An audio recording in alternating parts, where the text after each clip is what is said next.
সমগ্র বিশ্বে প্রচুর মানুষ মারা যাচ্ছে হার্ট অ্যাটাক এবং স্ট্রোকে আক্রান্ত হয়ে। মানুষের জীবনের এই দুটি জটিল সমস্যা জীবনকে একেবারেই ছন্দহীন করে তোলে, এমনকি এতে মৃত্যুর আশঙ্কাও দেখা দেয় প্রায় সময়।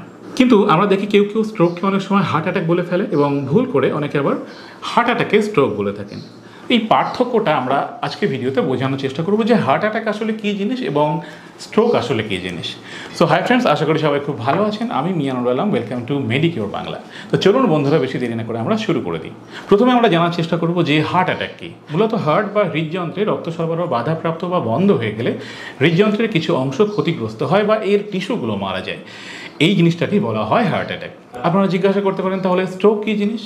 দেখুন, আমাদের মস্তিষ্কে রক্ত সরবরাহ বাধাগ্রস্ত কিংবা বন্ধ হয়ে গেলে যে পরিস্থিতি সৃষ্টি হয় তাকেই বলা হয় স্ট্রোক।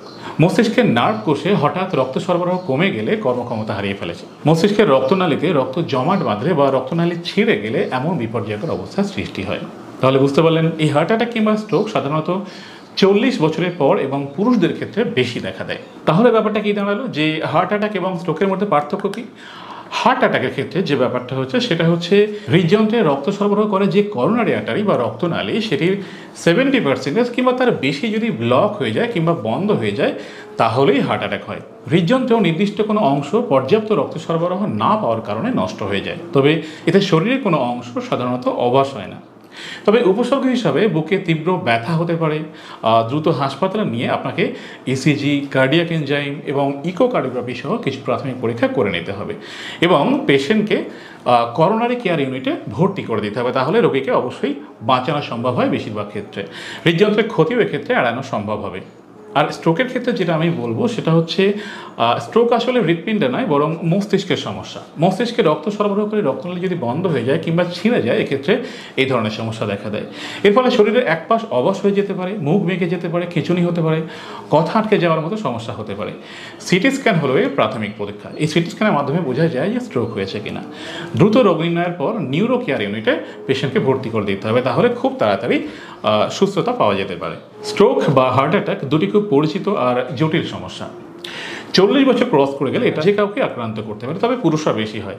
এবং যারা মোটা, যারা ধূমপান করে, যারা উচ্চ রক্তচাপে আক্রান্ত, যারা ডায়াবেটিসে আক্রান্ত, যাদের রক্তে চর্বির আধিক্য বেশি, তারা কিন্তু এই সমস্যায় আগে ভাগে চলে আসতে পারেন। যদি লক্ষণের কথা জিজ্ঞাসা করেন তাহলে বলবো হার্ট অ্যাটাকের ক্ষেত্রে আমাদের শরীরে কিছু সংকেত দেখা দিতে পারে, যেমন বুকে বাম দিকে অথবা ঠিক মাঝ বরাবর একটা হালকা ব্যথা অনুভব হতে পারে। এই ব্যথাটা মাঝে মধ্যে চলে যায় আবার ফিরে আসে। এতে অনেক সময় একটা অস্বস্তিকর চাপ অনুভব হতে পারে।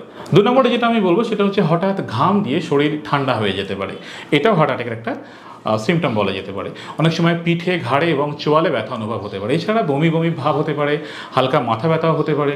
এটা তো গেল হার্ট অ্যাটাকের লক্ষণ। এবারে যদি আমরা স্ট্রোকের প্রাথমিক লক্ষণগুলো বোঝার চেষ্টা করি, সেক্ষেত্রে প্রথমে যেটা আসবে সেটা হচ্ছে হঠাৎ করে মুখ, হাত, পা, বিশেষ করে শরীরের একটা পাশ অবশ হয়ে যেতে পারে।